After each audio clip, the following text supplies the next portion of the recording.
It was 45 years ago. It's really 5 minutes to me. I can hear the sounds. I heard voices, but yet it was quiet. I heard people yelling. I heard noises from people falling and jumping, yet it was so quiet. I heard fire trucks, but it was quiet. That's the way I hear it now. John Raymond.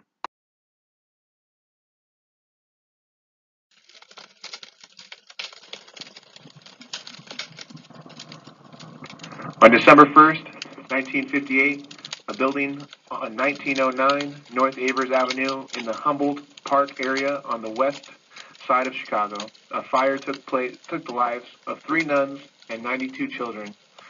It broke out in a cardboard trash can in the basement of Our Lady of Angels School. Dark American history would be made for the next 2 hours after this.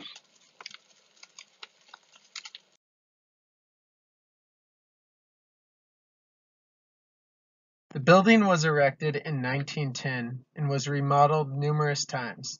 In the end, it stood 2.5 stories tall. The exterior of this building consisted of brick, while the interior consisted of highly combustible material.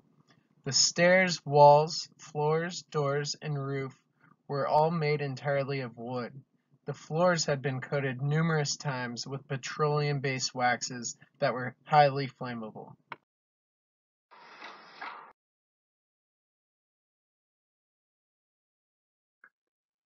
Each floor was around 12 feet in height, with the second floor windows towering 25 feet from ground level. The safety features for this building was decimal, with only one fire escape, no sprinklers, no automatic fire alarms, smoke detectors, and no alarms connected to the fire department.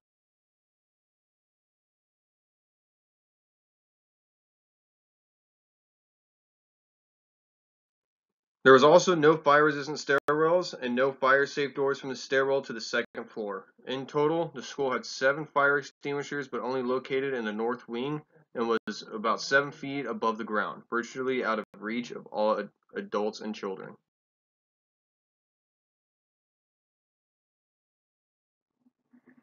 At about 2:15 on December 1st, 1958, a cardboard trash can caught fire in the basement.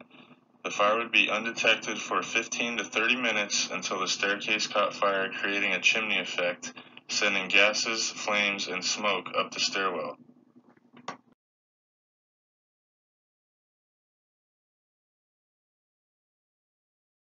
A student finally noticed the smoke rising into the hallway and called for help and set off the fire alarm through the whole school.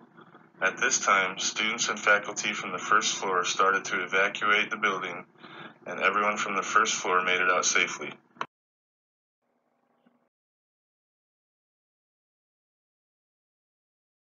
The people on the second floor were not so lucky. Some of the classrooms that were closest to the fire escape were able to make it out safely, while the classrooms that were further from the fire escape became blocked in by the fire reaching the staircase.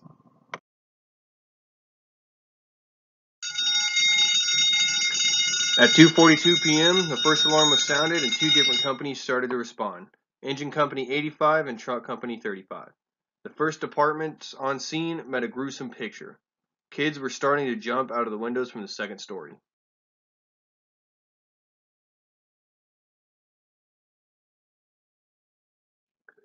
Once there, they were directed to another part of the building where they were not needed. Once they got to the correct side of the building, they had to break open a 7-foot locked fence in order to get onto the premises.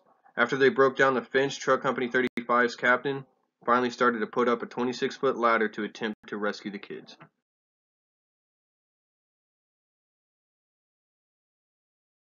The firefighters started to just grab kids and drop them below to awaiting firefighters ready to catch the kids. More boys were saved than girls because they were wearing belts, and it was easier to grab onto the belts. Other fire departments that were arriving on scene were either trying to get onto the roof to ventilate or running hoses inside the school to get upstairs and save more children.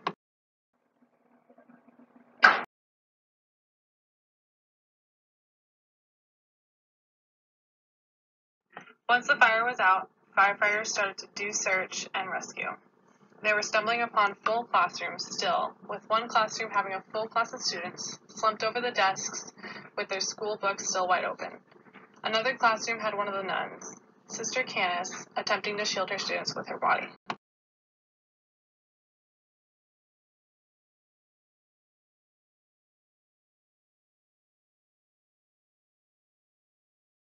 At the end of the 2-hour firefight, a total of 92 children and 3 nuns were killed either because of flashover, smoke inhalation, or jumping to their deaths. At the end of the fire, an investigation was conducted and they could not find what exactly started the fire. In 1961, a former student at Our Ladies of Angels confessed to starting the fire at the school, but the judge did not convict him because there was not enough evidence to prove he started the fire.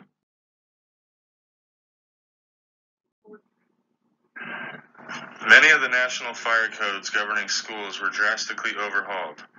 NFPA rewrote its provisions for schools, revisiting the exit standards and also requiring schools be outfitted with sprinklers. Stricter codes were also enacted regarding the quality of building materials, with concrete soon replacing wood and plaster in schools throughout the country. All schools in Chicago would have fire alarm boxes that could be pulled outside of the schools and were connected to the alarm devices inside. Other safety improvements included fire doors, use of non-flammable materials, and getting rid of transoms over doors. Many Chicago schools were required to install sprinklers.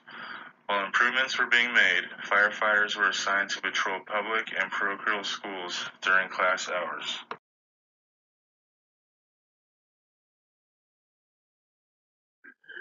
After all fire investigations were complete, NFPA number 73, Standard for Installation, Maintenance, and Use of Municipal Fire Alarm Systems, was revised after the fire. In addition, NFPA standards number 71, 72, 73 were also revised, as well as NFPA standards number 10, 13, and 14.